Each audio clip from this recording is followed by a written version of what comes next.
here. Okay. Yeah, we're over there. We're good. We're in. Are you ready?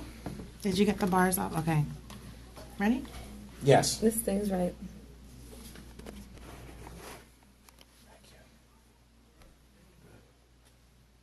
You're listening to WPPMLP Philadelphia 106.5 in the 215. Thank you so much for joining us, and you're listening to the What's Next radio show and Ray's Latino Talk podcast.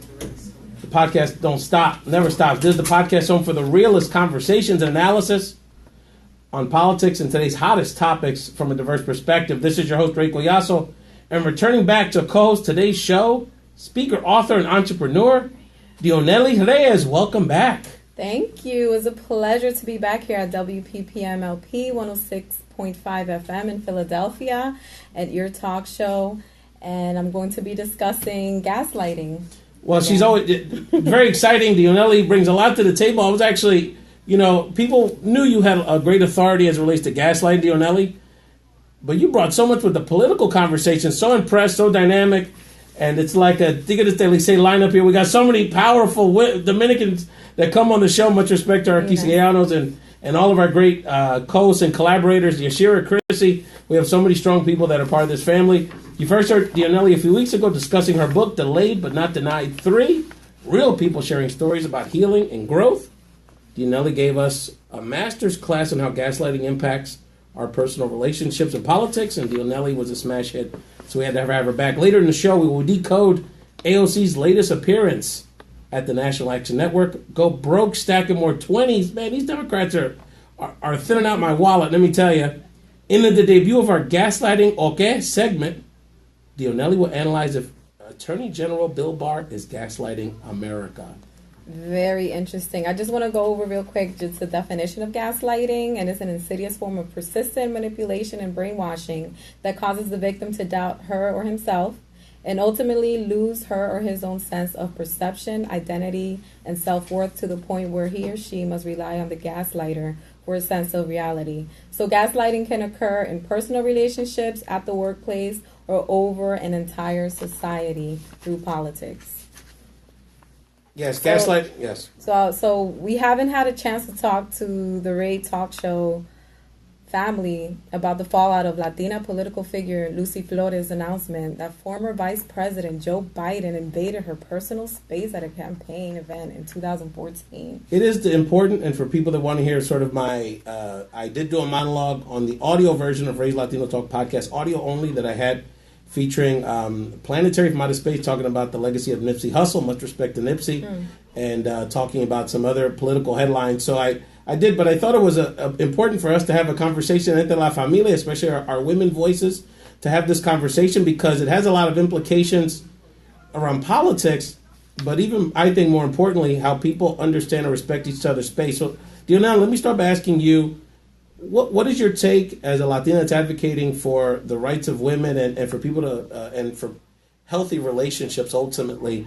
What's your take on the public conversation that's taken place post Lucy Flores' announcement of this awkward, needless to say, very awkward moment she had with Vice President Biden? Well, I think that a lot of people are just questioning the timing of her announcement. Like, why are you talking about it now when it happened back in 2014? But it's important to talk about it, and it's important for us as women to establish our boundaries. Y darnos a respetar. Like, no, that's not okay. Yeah, no, you're absolutely right. Do you think a lot of women, I think there was a lot of, I have some thoughts on this, but I want to get yours first.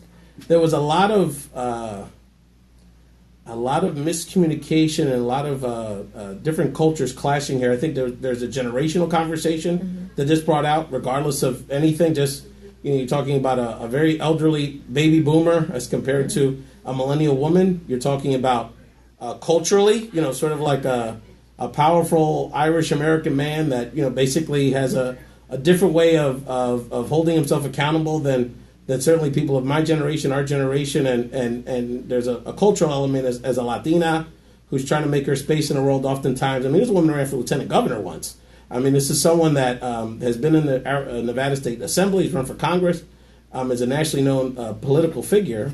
And so oftentimes being in a space where she's maybe the only woman or one of the few people of color and her wanting to make sure her space is respected. So what do you think that was part of this dynamic in terms of a lot of miscommunication, but ultimately there needs to be a respect for Lucy's space.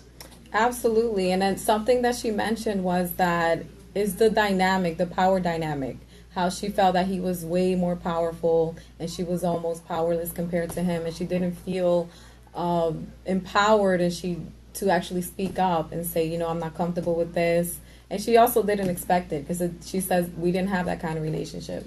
You know, that hit on a very good point, because there was a lot of, quite honestly, I was really disappointed because, you know, if you want to say, well, maybe the timing's questionable, how come she never talked to him directly? Mm-hmm. She's a Bernie Sanders supporter. I'm not even sure if that's the case now. I know he supported her in the past for her political stuff.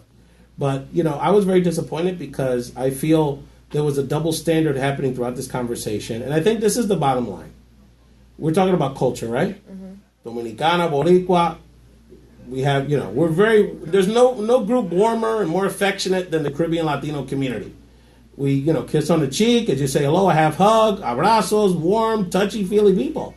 But the bottom line is this same warm and touchy person, and this same warm and touchy person that we're about affection and everything else, if I went to this career woman, this grown woman sitting next to me, if I came up from behind you, unexpectedly... Smelled my hair.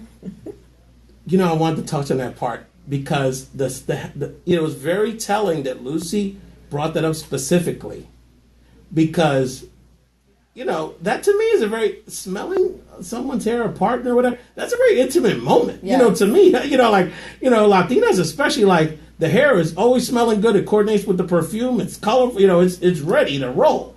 You know, so to me, that you're absolutely right. Like, people saying that was innocent, and I'm like, where I come from, when you don't go around smelling people's hair. You smell a woman's hair, she better want you to do that, because that's to me, that's an intimate moment. Yes. You know, so I think the bottom line is, it wouldn't be cool if I did it. It wouldn't be cool if most men did it in any social setting. And if that's not how you feel, you really need to think about, you know, these lines. Because, again, it's not that we're saying we have to never touch each other and we can't, you know, embrace ever again. But the bottom line is we have to respect people's space. And if you are a woman in a position where, because I'll tell you a quick story that this brought to mind a moment that years and years ago, I don't want anyone to speculate what this is about, but many years ago, I remember working with a much older person, a man, that kind of did something somewhat similar with a female coworker, like, again, kind of like a grandfatherly figure, and like just a brief touch on the shoulders for a quick moment, like, and so I contacted her. I said, oh, we used to work together many years ago. You know, I remember this moment that was somewhat similar. Was that okay? I didn't feel comfortable saying anything. You seemed okay. She goes, you know, I'll be honest with you. She goes, at that moment, I didn't think anything of it because of the nature of a relationship. It was kind of like a grandfatherly kind of moment, and she felt it was innocent. But she goes, if I didn't feel that way, I would have had every right to. And so that's kind of the point, right? Is that when you have those kind of these kind of moments, that everyone has the right to their own opinion, their own personal space, and everybody should just feel empowered enough to talk, to speak up. There should be something set up. If you work at an organization, there should be, you know, somewhere where you could go and talk about it. Like, I'm not okay with this, and not feel retaliation because of it. That's right. That's right. And this isn't about like a witch hunt, you know, talking about the political ramifications of this. You know, and Lucy's not been saying this. I think even people that have been the most critical of Vice President Biden on this piece, and there's plenty of evidence that this is not the first time. She even said, I didn't feel like it was sexual harassment. I just feel like he invaded my personal space. Right. And he's like, well, if it happened, I didn't mean it to happen. I'm open to listen. So he's not like completely denying that it happened. Yes. But he also isn't apologizing, because he's like, I had no ill intent. And so this is an interesting dynamic, because this is happening a lot in our politics when it relates to race relations and immigration. It's like, well, you know, you can't call like someone that's supporting the family separation policies or mass incarceration of African Americans. Well, I'm not racist. I just have these views. You should respect my views. It's like, well, your actions speak louder than words. Mm-hmm. So even if there wasn't an intention, you should. The effects of it are still there. Yeah. So why wouldn't you? If I insulted you but, you know, in it, not with that intention, but if you express that, the first thing I would say is, of course, I apologize. This has come up a lot in these conversations where, you know, seeing how, like, the elite white people of America that are part of this media political circles, like, are sort of protecting him, and they don't even feel the obligation. And look, I think her age and the fact she's a Latina from the Southwest, and I know you read about her incredible story from being a gang member to going to law school to her career. Like, they don't feel the need to have the same respect for her. I mean, I'm sorry. If she was a white woman and went to Yale and was part of these elite circles, there would have been a whole different vibe on this conversation. Some people probably feel like you should just be grateful you're even here. We even allowed you in. Yeah, it's Uncle Joe. No importa, well, fine. That's how you feel about him. And look, I like Joe Biden, you know, and I have a lot of people in my family that are already supporting him, assuming he's going to run. And I'm the first to say I think he should run. Let the voters decide how they feel about this issue. How do you feel like this will impact Biden's chances in the Democratic primary? I don't think ultimately, to be honest with you, this particular issue is going to impact him a lot. I think we already know what hits are coming. You know, the Anita Hill issue in the 80s or I guess early 90s, whatever that was. Mm-hmm. You know, that was a more historic moment that had more of a Me Too flavor, and he was the front center of that, and that was within the political. That wasn't like a moment in the back of a stage. That was, you know, sort of a historical moment in our country. A lot of the issues that, you know, the question for Joe Biden is, you know, this is, you know, can someone from the 80s lead us in 2020? Because as overall, as good a career as this man had, he's had some hiccups for sure, but a guy that, you know, generally, you know, is respected across both sides of the aisle and, you know, is a likable person. People feel like he has a certain gravitas and strength to run against Trump. But he is old school in every single way in terms of how he thinks about politics, how he thinks about Washington. He's going to make these slip-ups. He's not a social media person. So I think it speaks to the bigger issue. I think he has handled it well. He still doesn't come out and run. Tiene que actualizarse. Yeah, and he's kind of, you know, this is like, if this is tripping you up before you even got out the brakes, I don't think that speaks well to sort of his overall chances. But we'll see how it goes. Dionelli, when we come back, we're really excited because when we come back, Dionelli, we're going to decode AOC, her latest appearance at the National Action Network. I love her. But before we get to that, who doesn't here at Raise Latino Talk Podcast? Before we get to there, so I cue up the music, let people know where they can follow you on social media, and shout out all the different platforms that we're on. This is very exciting today. Of course. Remember to follow us on Instagram and Facebook, and for Raise Talk Show. Shout out your own social media platforms, Dionelli. Mine is Did Inspire on Facebook, Instagram, and on YouTube. We come back, we're going to decode AOC at the National Action Network Conference. I just got to set up the YouTube video. So I just have to set up the YouTube video of AOC. Just give us 15 seconds. And Dionelli can entertain you guys here on social media, IG, Facebook. We're all worldwide here. Just give us a second. I just got to bring it up. Just give me a second. So you can talk to them. This is off mute, so you know. Okay. Yeah, I turned them off. So. What should I? So you can talk to them. It's no big deal. We're off mic right now.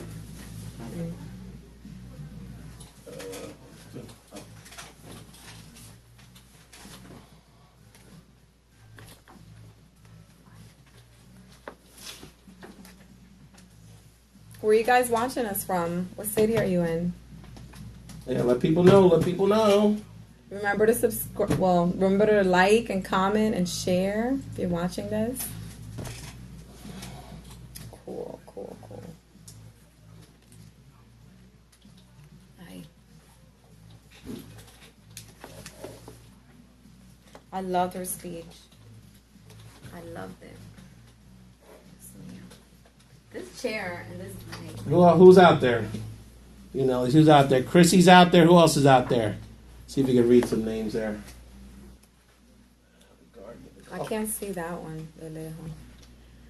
Concepcion 8401. Enrique. Hi, how are you?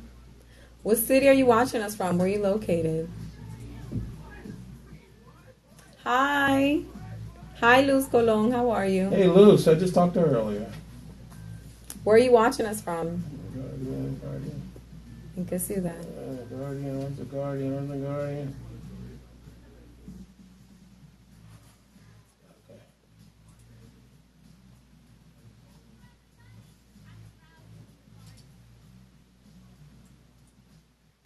Forward it a little. All right.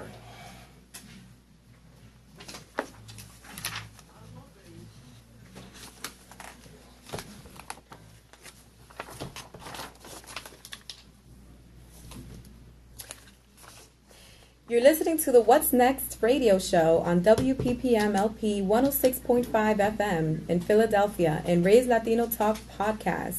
Listen to 106.5 FM in Philly at phillycam.org. radio.com/listen and on the TuneIn app. And you could download Ray's Latino Talk podcast on iTunes and anywhere you can download a podcast. Wanted to shout out our listener of the week. Amanda Gonzalez is a communications professional in South Jersey and our new biggest fan. She loves the show, loves especially the co-hosts, all these powerful women I bring to the table. Dionelli, Yashira, Chrissy, the whole crew.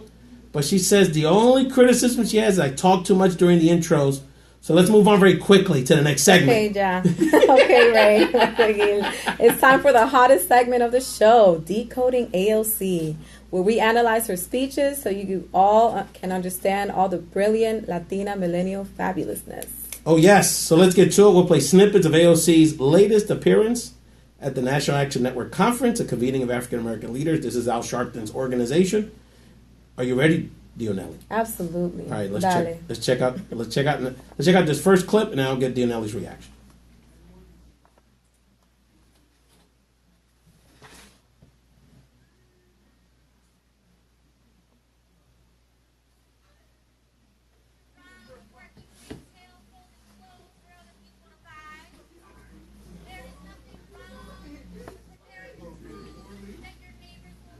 Mm-hmm.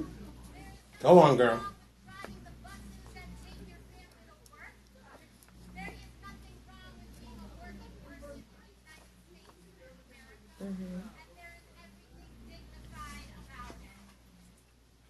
Dionelli. I love it. I love her. She's amazing. And she's speaking straight facts. It's all true. There's nothing wrong with it. There is such a, and then there's a racial component to this, right? But there's such a lack of support and for working people in this country. Just think about how, you can joke about, a domestic worker. You can talk down about a labor. Think about how, and obviously, as a Dominican, as an immigrant, you can relate to this. Dominicans Absolutely. are the biggest hustlers. Cab drivers, bodegueros, the women. I just think about all the hotels, all the restaurants that are Dominicanas, the small businesses you guys started, the belleza. Entrepreneurial, claro. Entrepreneurial, but then that's supposed to be what America's all about. Yes. And instead of honoring those people, say, wow, they came here with nothing. They came here and learned the language. They busted. How many of my Dominican buddies that their moms and dads in New York, did the hardest labor, and they made children that were great successes, doing so much for this country, paying so many taxes for this country. And in general, that's resonated because it was amazing to me listening to it, thinking about how little, Democrat or Republican, we hear our leaders just honoring working people. Addressing them, absolutely. It's incredible. And you know what? I love when she said that there ain't nothing wrong with being a bartender, because that reminded me of a couple of gaslighters in my life. When I was in college, I bartended, and that's something that they will always bring up. Like, that's all you're ever gonna be. You're just a piece of crap bartender. Like, they will always try to break down my self-esteem, and they completely. I was like, there's nothing wrong with that. What's wrong with that? That's a job. It's a dignified job. Like, what do you think? Drinks are going to serve themselves? But it was just like all about just breaking down my self-esteem and just making me feel like I wasn't going to be nothing without them. And they knew that a vocation that I have is to be on radio and to empower people. And they just told me, you're never going to be able to do that. All you are is this and that. It would just always break me down. So I love that she said that. I want to get back to that. Alexandria Ocasio-Cortez actually has another clip in a second that gets right into that conversation. That's a very important point. So let's definitely get back to it. But I wanted to, just touch on the fact there was a controversy, or they tried to make it a controversy. That, this Latina gets in front of a black audience, she's got a little swag with her voice. They called it a Southern drawl. That to me was more like an urban vibe. And that's, and the bottom line is that If African Americans had a problem with the way she was addressing them, speaking about their issues, this woman felt very comfortable in that environment. They weren't criticizing her. They were saying, go on, girl. And Yes. They were feeling very warm with her. If they had a problem with it, they'll talk to us Puerto Ricans and Latinos about it, okay? We don't need people outside our communities. Try to understand the cultural connection we have with African Americans. And that's the thing about gaslighters is they use something, that's one of the tactics they use. It's called triangulation. So if it's in personal relationships, they will use play one person against the other. So, it's kind of just they break So they break down each other instead of them doing it. They do the job for them. They play one person against the other. But then in like over society, if it's gaslighting over society, they play one group of people against another group of people. So one nationality or one, one culture against another culture. And again, the especially the Republican Party, but in general, the political class, and we're talking about decades now, has used this narrative around working people against us, right? So, like, when I was a little kid, being a construction worker, being an auto worker, being like a working person, there was so much honor to it. Partially because that was a big chunk of the white man labor force, and they were unionized, and they had good benefits. I remember my grandfather grew up. He had his house at 9th and Erie, 9th and Rising Sun, and there was a factory like 3 blocks down the block. He could make a good living, and so now that that we've deunionized and we very much have delegitimized and blue collar work in this country. Also, it's not coincidence that work is now being done by more women and minorities. So now that it's a diverse set of people in those professions. All of a sudden, now they don't pay as well. The benefits aren't as good. They're looked down upon. And I mean, think about the hassle. Think about the struggles teachers. These are educated people are having in this country. And by the way, 85% of our teachers are women. So is it really? I mean, you see a correlation. You hear a story. I want to get back to that piece around dreams. This next clip speaks to that perfectly. Just give us a second. Decoding AOC and Ray talking.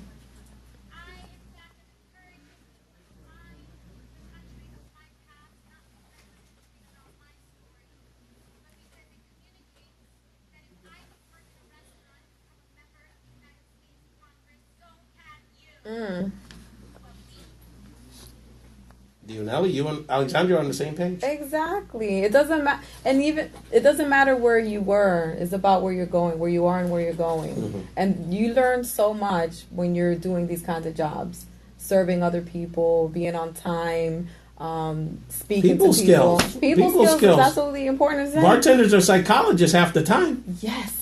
Ya tú sabes. Give me a story. Give me a story where you broke somebody down while you were bartending back. I know. There's too many. In that way. That's the next book. That's the next book. That's the next book for Dionelli Reyes. So she's the bartender tales. But that's so important. I like that. Yeah, there you go. Well, just send me I have to get a trademark before you steal it. But that's so important. You just talked about this. Is that Alexandria? She's hitting it on the point because it is about her and it's not about her, right? Because obviously she's a special persona, and history's brought her to this moment to be a vessel for a lot of people, particularly women, in this time period to speak our truth, right? But the bottom line is that isn't that what it's all about? Isn't it? And this is again my frustrated with the haters with her and with this movement that we're a part of is that what else was she supposed to do? She grew up poor. She's not making an excuse for that. She busted her butt. Her parents busted her butt. Her family to get education. She's not taking that education to make a ton of money. She has an economics degree from a major university. She didn't have parents buy her into the college. Yeah, she could work on Wall Street and make multi-six figures and never hear from anyone and never give anyone a penny. But she goes back to her community, is serving her community in Congress. And so I guess my question is, if you're hating on that, what are we supposed to do? When we're lazy, we don't do nothing. We don't assimilate. We're accused of not contributing to the society. So which way is it? No, you can. They want us to be weak. Like gaslighters want you to feel like you're weak. Gaslighters want you to feel like you need them. They want to be the only source of power. They don't want us to empower ourselves. And I think you're hitting on a good point because there's one thing, and this is so insidious and it happens particularly in our communities because so many people are taught they can't have, and they feel like, it's interesting because I even go through it, right? Because even people that are a little more mature, like myself, they're taught, after a while, don't even dream anymore. There's no point to it. And I really push back on that because I'm like, if you don't have your dreams, what do you got? Regardless. And to your point earlier, I think it's so important, if you can highlight this some more, is that gaslighting syndrome, there's a lot of people living with someone or has someone in their life that's spewing that hate around studying their dreams. You're doing okay, just stay there, because I think on some level they don't feel the confidence to pursue their dreams. They feel insecure. Gaslighters are extremely insecure people where they feel like they can't have people who are empowered around them. They need to break down their self-esteem. They have so much inner hate and they just project it upon other people. And the thing is, they want to break down other people's self-esteem, other people's self-worth. They undermine their accomplishments, their goals, and their abilities because they want them to feel like they deserve the abuse that they're getting. Dionelly's spitting some knowledge here. Let me tell you. Let's get back to our last clip here for AOC and get Dionelly's thoughts on it.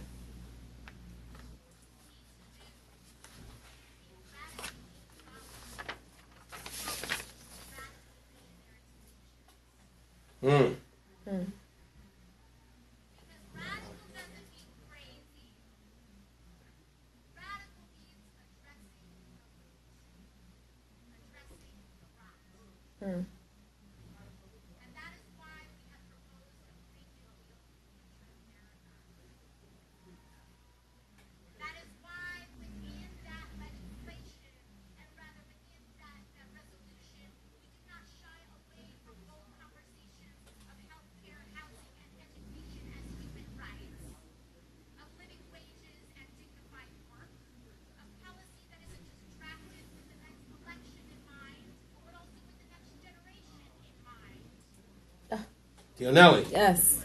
Powerful. She's speaking the truth. And that's the thing about gaslighters. They don't want people to know the truth. They don't want the people to understand the power that they have within themselves and the fact that there's power in numbers and you got to come together.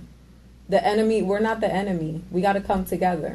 You know what's so interesting, because when we think about, you see it on social media, the Trump supporters, and that's a whole other conversation, but that, basically there's just so much anger, and I think they've gotten caught up in this sickness, and it's racism, and it's xenophobia, and ultimately it's this big insecurity and this fear about something in their life, and they're so angry.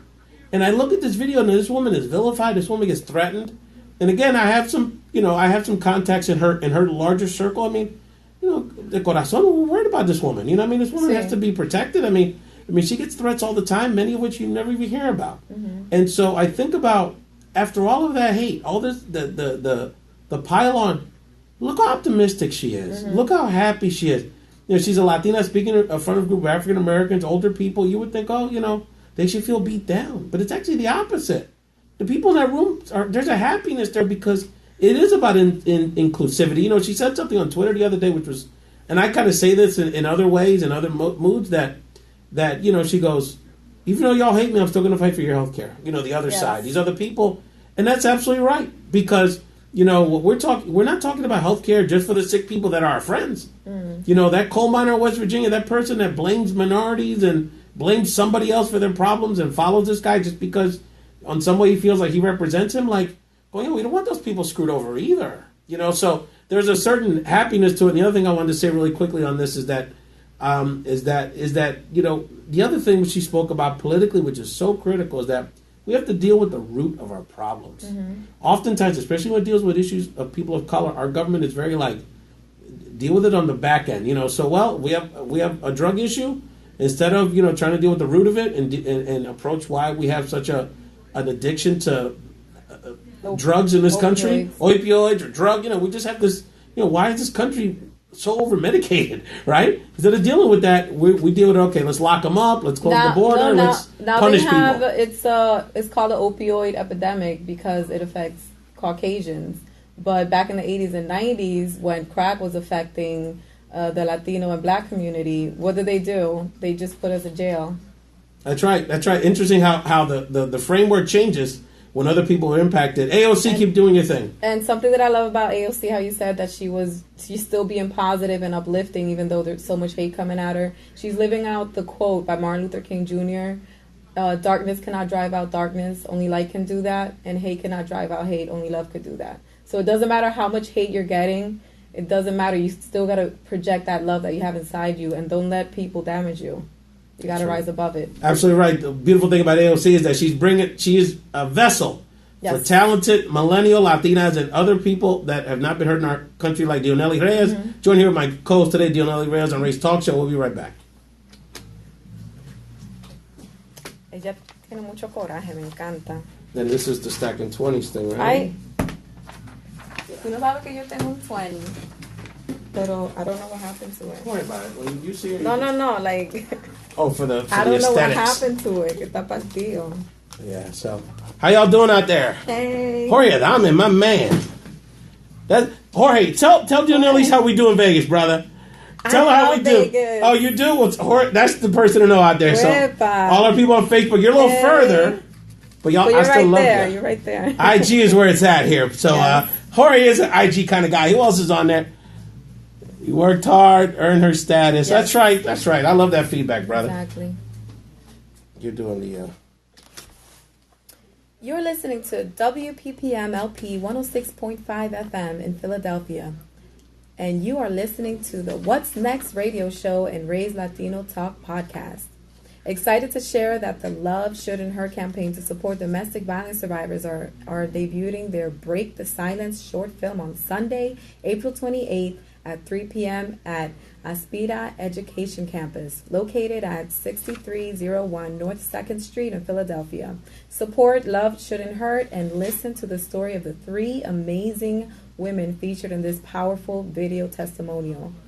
Thank you, Dionelli. And to keep supporting Love Shouldn't Hurt, we're going to keep stacking 20s on our presidential election segment. California Congressman Eric Swalwell announced his candidacy on the Colbert Show. Colbert. Colbert. porque Habla francés, mujer. Usted es español. Yo creo que Entiende el idioma francés. Es de Canadá. Colbert Show. Who is Eric Swalwell, and why does he think he can win all of these other candidates already declared?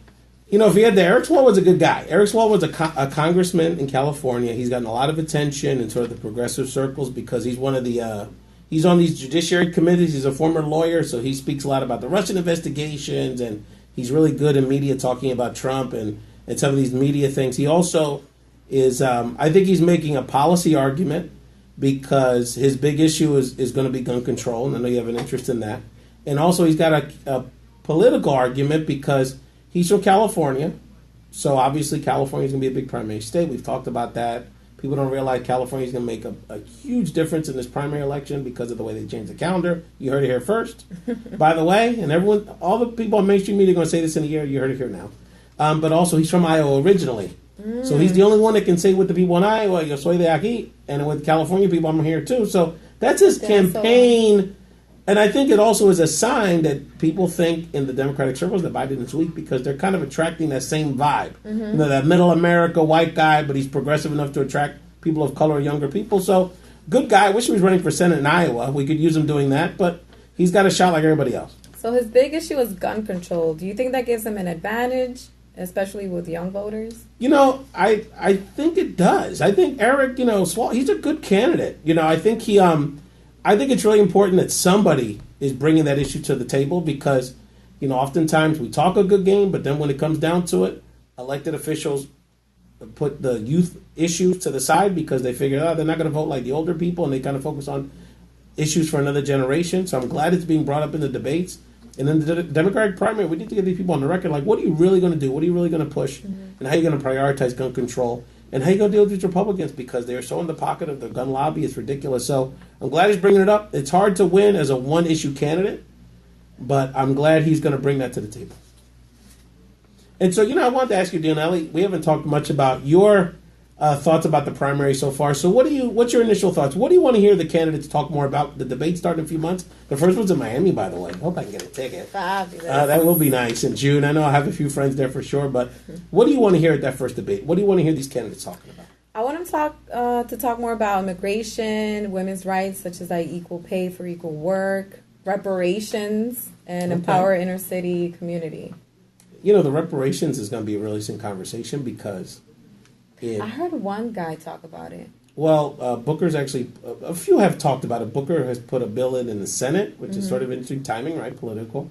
And it is, the bottom line is that it's a conversation we've never really had. Because beyond the issue of, you know, do you write African American, you know, the policy details of that, you writing African Americans little checks, or how are you,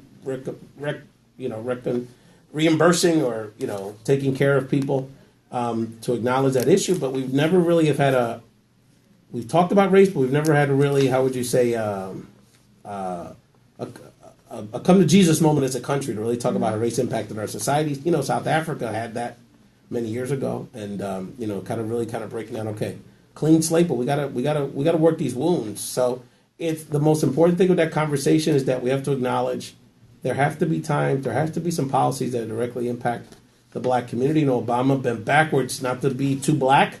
And, you know, obviously the Affordable Care Act and other things he did benefited the African American community tremendously. But the reality is, you know, there wasn't a lot of substantive policy that put a lot of resources directly into the black community. So we can't have that again with our next Democratic president. And I think, you know what, our community, we're more woke now. We're waking up finally, and we're like, no, our rights aren't something that, oh, it'll be a nice to have. No, we deserve these rights.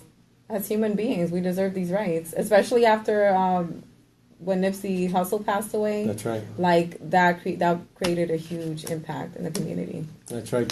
And you know, we're very happy to support the Love Shirt Nerd movement. You know, these Democratic candidates are going to make me broke. I don't know if I can go on vacation this summer if 10, 15 more declare, but we're just joking around. Chrissy Vega from the Love Shirt Nerd movement. We're very happy to be supporting you. Absolutely. You know, Dinelli, let people know where they can find you on social media before I cue up the intro here. Did Inspire, DIDINSPIRE on Instagram, Facebook, and on YouTube. When we come back, Dionelli, gaslighting, okay, our latest segment here on Race Talks. I like that title. Huh? Me gusta. All right, well, hey, it's your call. It's your show. Who else is out here? Jorge Adame, Luz Colon, Leysa, my first co-host, my first producer. ¿Conoce a Leysa? No. How do you not know Leysa? You two are like two peas in a pod. Oh, really? Oh, yeah. Oh, no, you two I need to connect you two for sure. Fabulous. So. No, and she's Puerto Rican and Dominican, so yes. Doubly blessed. So my eyesight's not that good. I think that's Ray Velez up there. We got a lot of people on Facebook too. Mm-hmm. Let us know what you're thinking. Continue the conversation, social media. We love the interaction, and let us know what topics, what guests you want to have on the show. You want to come down here? We got 4 chairs. Y'all want to come down and just kick it one day and be groupies? We're down with that too. OJ, where are you watching us from? Yeah, let us know. So let's get back to it. Oh, I'm the lead on this one. All right.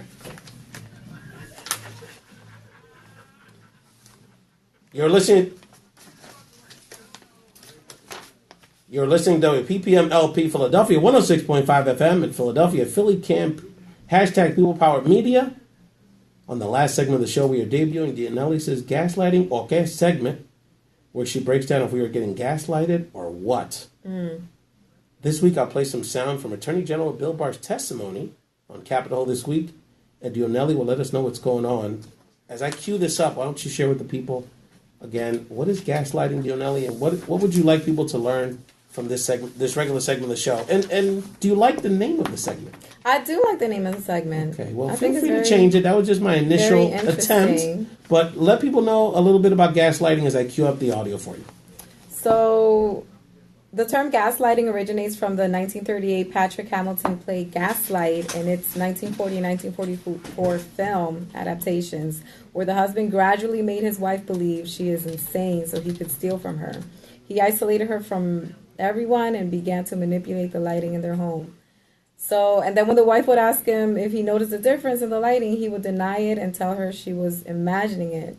So it's an insidious form of psychological manipulation, where in the end you end up doubting your sanity, and then you have to rely on your gaslighter for any form of reality.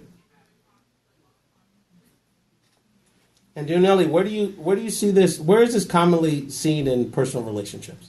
It could be, in a romantic relationship. It could be in your family. You could be gaslighted by a parent, sibling, just someone that has influence in your life. And also in the workplace, it could be over society. So, not everything that happens or any kind of miscommunication is gaslighting. Gaslighting is done like if the gaslighter has an intent in mind, like an agenda to manipulate and control the target. But the thing about gaslighting is once you find out what it is and you realize this person's gaslighting me, then the gaslighter loses power. So this is why it's so important to raise awareness about the situation, because When I realized that I was being gaslighted, I'm like, what? Hasta ahí llegó. Because for the longest time, when you're being gaslighted, you think that you must be the issue. But no, it's not.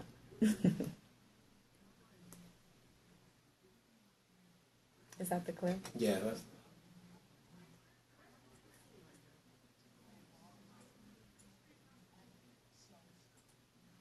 We're having a technical issue here, so we'll have to talk about the clip. But Bill Barr, the Attorney General Bill Barr, this week went on Capitol Hill for a few different hearings, and he talked about how there may have been spying in the presidential election. And then when they said, "Well, what do you mean by spying?" Well, I don't have any proof of that, but I'm going to look into that.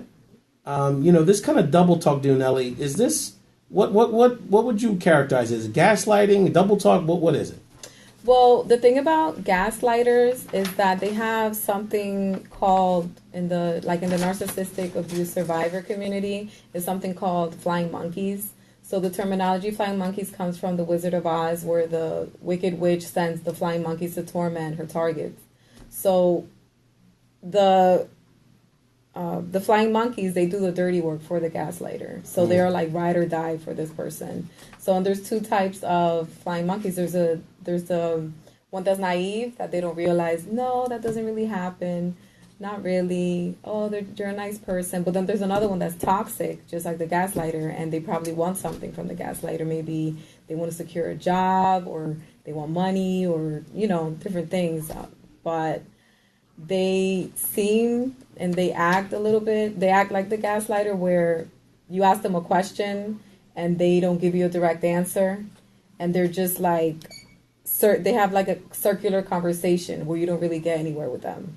And then you ask them a question, they bring up something else. They use inflammatory words or comments to kind of just distract you. And it's like, it's amazing to me when I was watching that. Yeah, no, and Attorney General Barr, you hit on some of the symptoms, right? Because when I think of any of these elected officials, or these top officials speaking at these congressional hearings, I think of especially the lawyers, especially the top lawyer in America, law enforcement lawyer in America, very crisp language, they know, very exact language, very clear language, and then he's like stuttering. He's saying, "Well, you can say that," and he's having all this ambiguous kind of discussion. Like you said, he double talks. He says there was spying, and then when they call him out on it, he sort of retracts some of that statement. So I think there's definitely some clear examples of that. The problem is this isn't like, even, not that personal relationships aren't important, but this is the rule of law in our country. It's very concerning.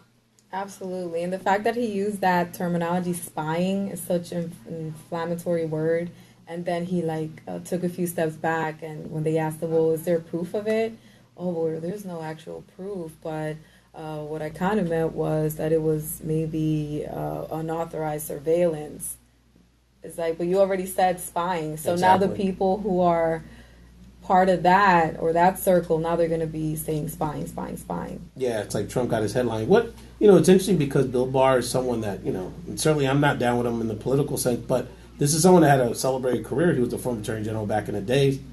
And, he had no reason to sort of put his reputation on the line. So what do you see the dynamics? Like, he's really sort of ruining his legacy in front of our eyes at this stage in his life. So is that something, what do you think what's the psychology of someone that would be willing to do this to himself at this stage of his life for Trump, of all people? Well, he sees how powerful Trump is, and then he may feel like he will be powerless without being connected to him. So it's about also the self-esteem. A lot of the flying monkeys, I'm not saying that he's 100% a flying monkey, but they have low self-esteem. Maybe 78.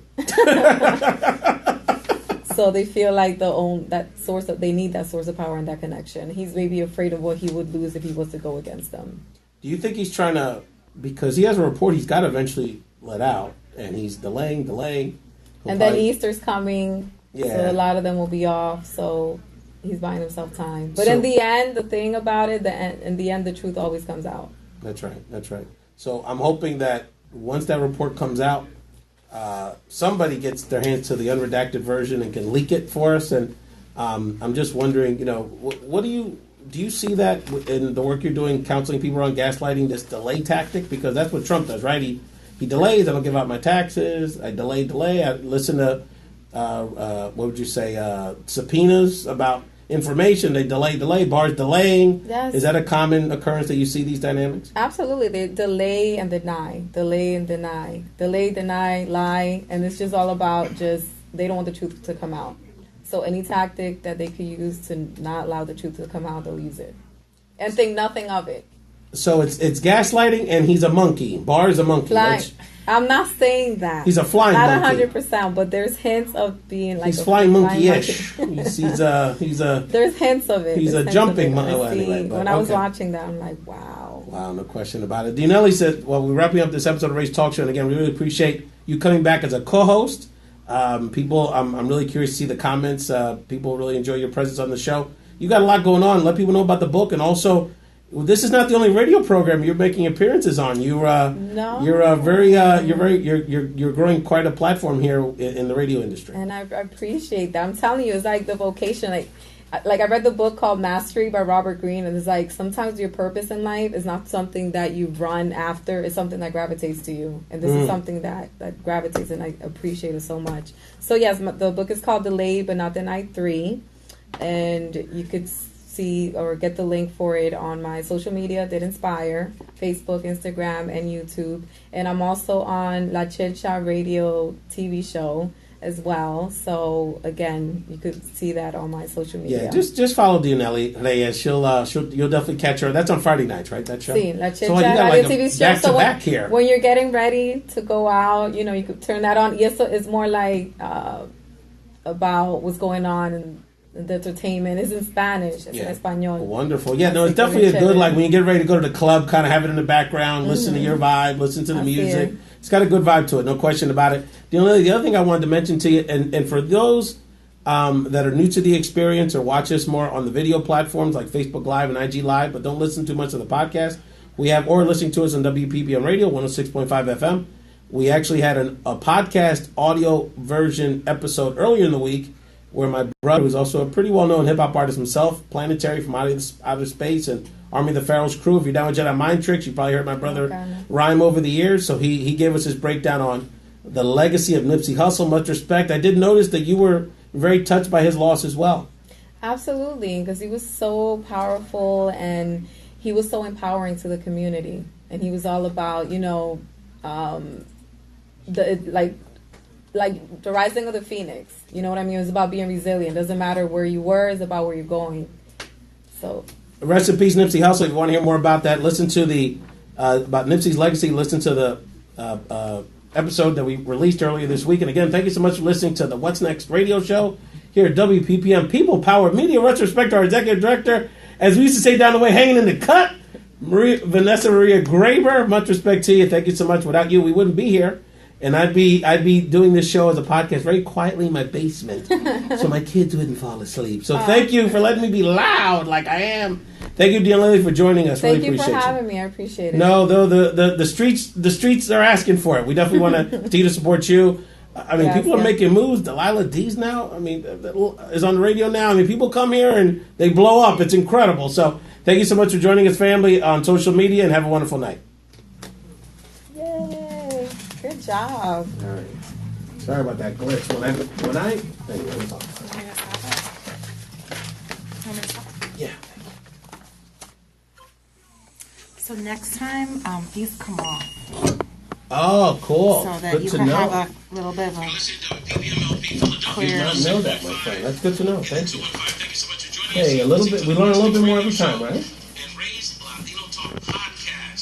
Yeah. So this that student I was telling you about, the one I sent you the resume, she sent me like a 3-page email breaking down like all the stuff I'm doing wrong. Oh,